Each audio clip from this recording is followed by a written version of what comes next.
What is going on, Swoopers? Welcome back to another episode of Swoop Luke, episode 232. Let's go over some potential Jamie Elliott replacements. So let's run the intro, jump straight into it.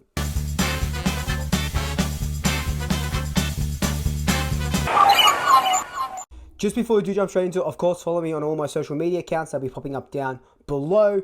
If you are a new Swooper, welcome. Thank you so much. Be sure to hit that subscribe button. Hit that notification bell if you like what I'm putting out. If you are a returning Swooper, welcome back. Thank you so much for rejoining me. So, let's just jump into the bulk of this video. As we're all aware, Jamie Elliott went down with another injury on Thursday or last Thursday night against Carlton. He fractured his right fibula and he'll be out for up to 3 months. Now, Jamie Elliott has had a horrific run with injuries over his career. The last 18 or so months, though, he has been chef kiss, tip top, perfect, touch wood with his hamstrings and stuff like that. But ever since coming back from Germany, he has been a different player. Him and Darcy Moore as well. So for him to crack this right fibula is just, it's heartbreaking because he had kicked 2 goals in that game. He was bound for a huge season as that small forward and going through the midfield as well. Frees up Jordan Goey a little bit as well. So on team balance, it sucks. But on a personal note, it just sucks for him as well because he's finally got his body right. And now something that couldn't be prevented. It's not a soft tissue injury. So you can't blame Collingwood. You can't blame the doctors or the physios or Jamie's body. It's just the way he landed, the way the cookie crumbled. And it's unfortunate. But now we just have to look on to who can potentially replace him. So I do have a bunch of candidates. I've got 1, 2, 3, 4, 5, 6 candidates. I've also asked you guys on Instagram to let me know who you think should replace him. We'll put that a little bit down in the video. But with my replacements, some of them are from the team at the moment. A couple of reshufflings around. So let's just take it with the first one. So the first guy I've got here, and probably the one most likely, is Jordan Goey. Now, we know he does his best work in the forward line. Recently, obviously, he's been playing as a midfielder, and he does do some good work in the middle. He's kind of splitting his time, but especially when we saw Jamie Elliott go down, Jordan did spend a bit more time in the forward line, so we could potentially see him take Jamie Elliott's spot. But what does that mean? You obviously still need a player in. It would mean that we bring in another midfielder to kind of play that permanent midfield role. So you could bring in a Beau McCreery for his debut. You could bring in Chris Mayne. You could bring in Levi Greenwood. You don't necessarily have to go like for like with this Elliott replacement. Jordan Goey goes down. You bring in another midfielder, or even you bring in Crisp into the midfield as a permanent midfielder, and you bring in Nathan Murphy as a half backer or on the wing, so you push Johnny Noble back.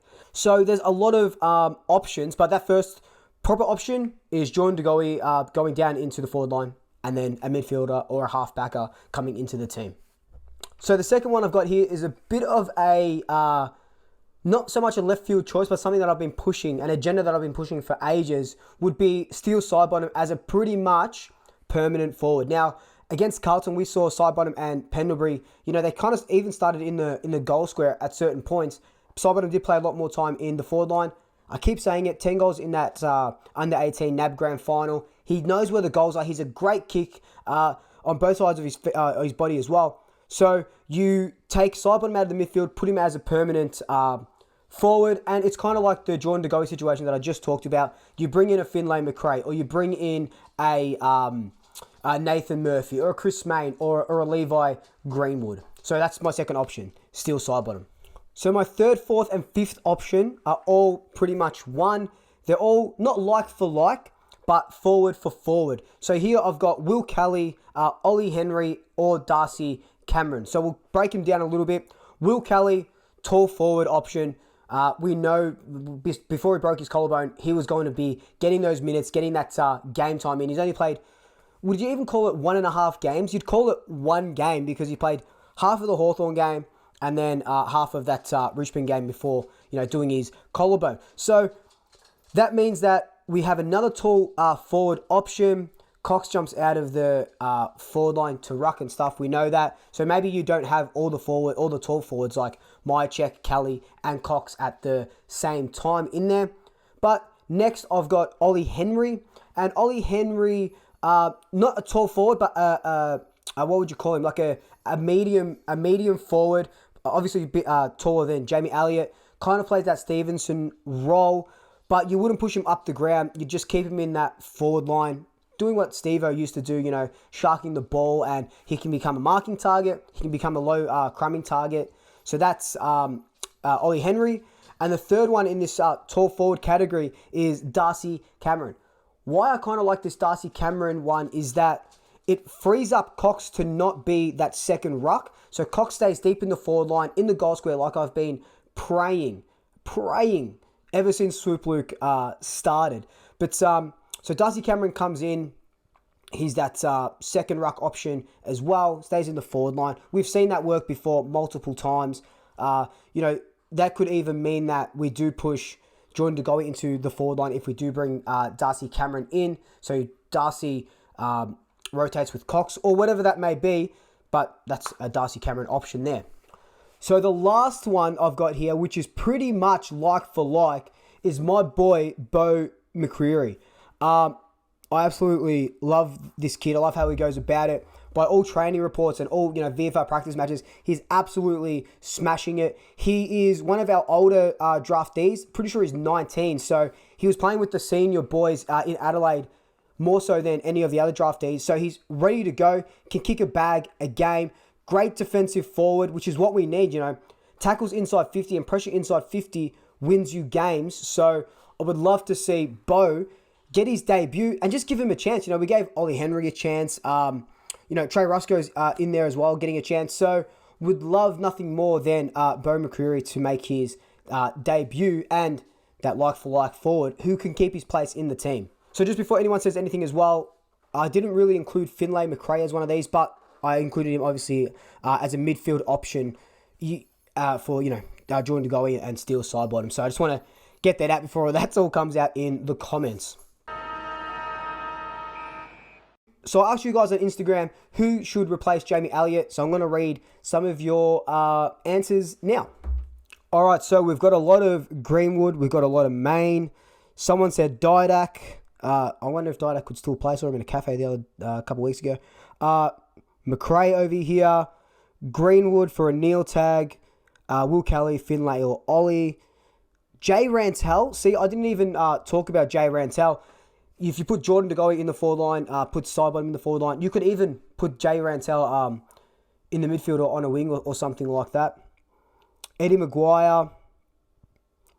Not Rusco is the only correct answer. A bit controversial. Liam McMahon. Yeah, see, I even forgot about Liam McMahon. Look, he does look a player. I guess if you've given Ollie Henry a go, you give McMahon a go. He kicked 4 in that practice game a few weeks ago, so who knows? Another one. Beau McCreery. Beau. McRae. Maine. McRae. The Pig. Beau. Not Trey.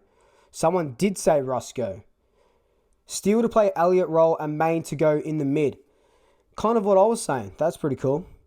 Greenwood if they decide to tag. Maine if they want Sided to play more midfield. McRae for a debut. Chloe Malloy. Yeah, someone said Kale Kirby, which is hilarious. Callum Brown. So that would mean that if you put Callum Brown... so that would mean that if you put Callum Brown as a permanent forward, you bring in another midfielder, you could still debut McRae.